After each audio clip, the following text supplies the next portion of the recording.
Hi everybody, I'm Cassie. I would like to begin by sending blessings to everyone on the planet. This video is about waking up from this illusion we find ourselves in, the consciousness level of a false reality we live in. Is it possible that our existence was hijacked eons ago by higher dimensional entities, and that we are now presently within a matrix of deceit? It also appears that this prison of souls has the door wide open, and it does seem that we can choose to exit whenever we desire. All that is required of us is to wake up from that dream so that we can see the door and actually want to go through it and disconnect. Free will is unbreakable. And free will is one of the unbreakable laws of the multiverse, and those who know the rules of the game, for example the higher powers, can bend this free will in their favour, and they do this by using various tricks, smoke screens as well as false narratives, but they can never break a human's free will. So this may mean that our consent was required, and that we may be dreaming this collective dream because somehow we agreed to partake. Remember what Morpheus said to Neo in the Matrix film? He said, "The Matrix is everywhere. It is all around us. Even now in this very room, you can see it when you look out your window or when you turn on your television, and you can feel it when you go to work, when you go to church, when you pay your taxes. It is the world that has been pulled over your eyes to blind you from the truth." Neo then asked Morpheus, "What truth?" Morpheus answers, "That you are a slave, Neo. Like everyone else, you were born into bondage, born into a prison that you cannot smell, taste, or touch, a prison of your mind. Unfortunately, no one can be told what the Matrix is. You have to see it for yourself." And Morpheus also says to Neo, "The Matrix is a system, Neo. That system is our enemy. But when you're inside, you look around, what do you see? Businessmen, teachers, lawyers, and carpenters, the very minds of the people we are trying to save. You have to understand, most of these people are not ready to be unplugged, and many of them are so inured, so helplessly dependent upon the system, they will fight to protect it." And this does appear so very true. Unfortunately, most people do indeed love it here. The reality of pain and suffering seems to suit them perfectly, and most people would never break the spell, even when given the opportunity. It appears that our perceived reality is a drug, and way too many people are addicted to it.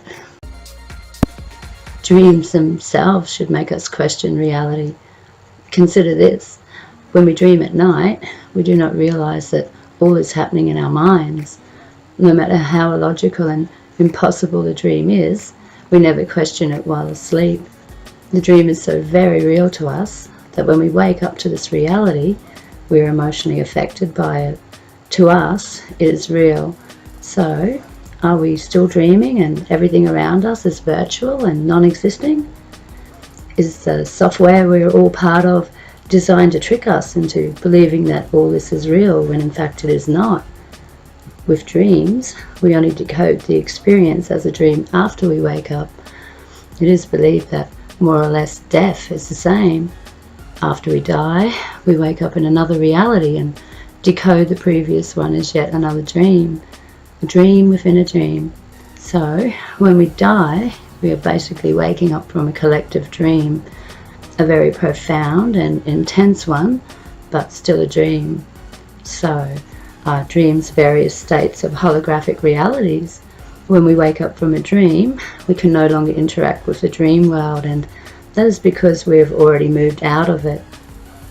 Are dreams holographic realities created by our minds? There are many people who have trained themselves to lucid dream, and this is where they become aware while dreaming and consciously interact within the dream world surrounding them. And so I believe faith is the number one necessity before any positive change to occur. This is actually a prerequisite for Buddhist teachings and enlightenment, and for genuine happiness as well. It is not just a Christian virtue, but actually considered supreme in pretty much every religion. And another way to perceive this is that it is helpful that you see that it is desirable to wake up in order to relieve your suffering. It must be desirable that you give up your illusions and dependencies, or what is not real, so you can make contact with that deeper reality. And this awakening to the deeper reality of your true beingness is so powerful that entire systems of control have been created to keep us addicted to the fake, so as to distract you without you even knowing that you're a puppet.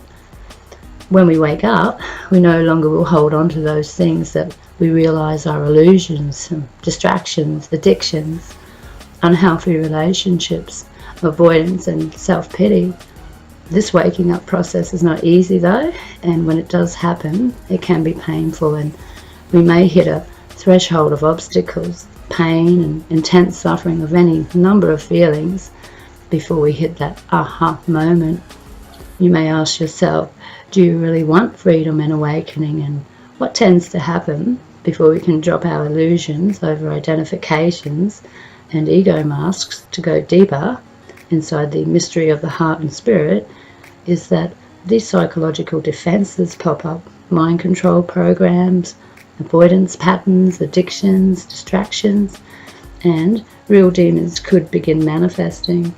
And this awakening happens in stages so that we are able to process the insights revealed over time and with maturity. And the spiritual path to awakening is a healing journey where deep psychological changes take place. And this is because we're waking up to a greater spiritual reality, inevitably requiring substantial psychological self-reflection and a healing of our deepest core wounds. And this is essentially a psychotherapeutic process to root out the original causes of our suffering. And in ending, this is basically a rooting out process of identifying that which is false and then cutting through the psychological defenses which prevent us from connecting deeper into our own true core selves. Thank you very much for listening.